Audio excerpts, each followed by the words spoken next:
Hey guys, welcome back to the channel. Hopefully you guys are having a good day so far. Today we're going to be talking about two more Immortal Vanguard spoilers that were released yesterday. I'm pretty on point with my Vanguard spoilers, that's why there's not a lot in this video.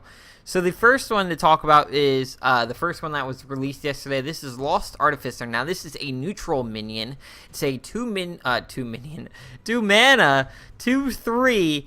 The first artifact you equipped each turn costs 1 less. Now this is a pretty cool minion, and the fact that I say it's neutral, or the fact that I want to mention that before I told you guys its stats, because when you look at it, you're immediately thinking, oh, more Saj support, but it's not. Which is awesome, because you could play this really anywhere there's artifacts. You can play this in Artifact Riva, which a lot of people were talking about. I mean, you could play this in any deck that maybe the artifacts are really not priced pretty fairly. If you look at Vaynar, they have some pretty high costed artifacts, so you can throw this in there to kind of drop those artifacts a little bit and make it a little bit more playable, definitely with that new general. So this is a pretty fun card, and I'm very excited to see it. Starting off with this mana cost, man, it's a 2 mana 2/3, and that's awesome. That gives it a lot more playability. So I mean, a lot of the artifact decks can run this now without the fear of it getting pinged off or something like that. You know, 2/3 stats are ideal for a 2-drop. That's really it with this guy. You know, just some pretty cool turn 1 plays is you can drop this guy turn 1 Saj, or turn 1 player 2 Saj. You can drop this guy into like Ankh, which is pretty cool, or you can as Riva, you can turn 1 drop this guy into like Cyclone. So those are pretty cool combos that you guys can really think of with this card. I mean, he's really going to make artifacts viable. We get a lot more artifact support. Like I don't know what else they're going to do, but if we get a lot more support with it, artifacts could be you know, pretty good in this meta, depending on, you know, how everything goes and you know what the meta shapes to be. But very excited for this card. Like I said, other than that, there's really not much to talk about it. Very excited. Good 2-drop and just a damn good ability. So moving on to our second card today. This card is a Magmar Epic. This is Armada. It looks like a part of Mechazor, but he's not. He's a 6 mana 5/6 with Blood Surge. Deal 5 damage to the closest enemy. Okay.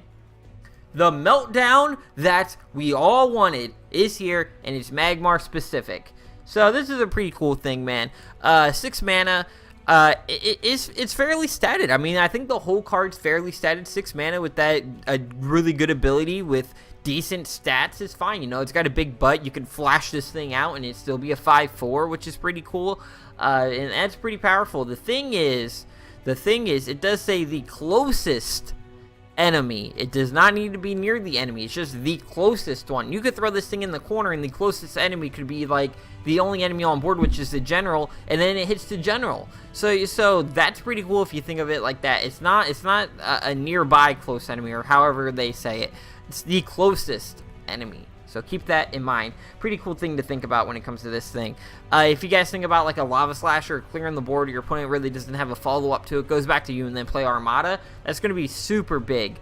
The only thing with this card is that if you're going to want to jam 6-drops into here, like if you want to run like 3 of these, because this is going to probably be, you could probably run this as like a mid-range like game ender, kind of, if you really want to depend on this, like this plus other bursts from like War Beast and Tigers and stuff.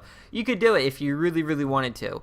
But that's really the only thing with it, is that it fills up that 6-drop spot, and you know if you're playing Magmar, you're running 3 War Beasts, no matter what the deck is, you're running 3 War Beasts. So fitting these in on top of that, you're going to be running 6 6-drops. That's if you really want to go that route. And that's really it, man. I'm very excited for it. I think this is a card that's definitely going to see some play, even if it's just testing. I think people are going to like it enough to play it, because like I said, the fact that you don't have to place this thing directly near your opponent, so you can flash it out, but flash it out in a safe spot and still kill off the closest thing near it, it is pretty awesome. And then you know, it takes care of range threats for Magmar as well. You know, if your opponent places a ranged minion, like I don't know, closer than their general, because this also hits generals, you know, you can get rid of that range threat without actually putting this near it. I don't know. It's going to be a fun card. Super excited for it. But that's really all I have for you guys today. I hope you guys enjoyed the video. If you did, leave it a thumbs up. Comment down below. Let me know what you guys think of these cards. Hopefully I didn't miss anything with them. I most likely did. But I hope you guys enjoyed them anyways. And make sure you guys subscribe to the channel if you guys are new. But other than that, I'm your boy Quazzo. Hope you guys keep on dueling. I'll see you guys next time.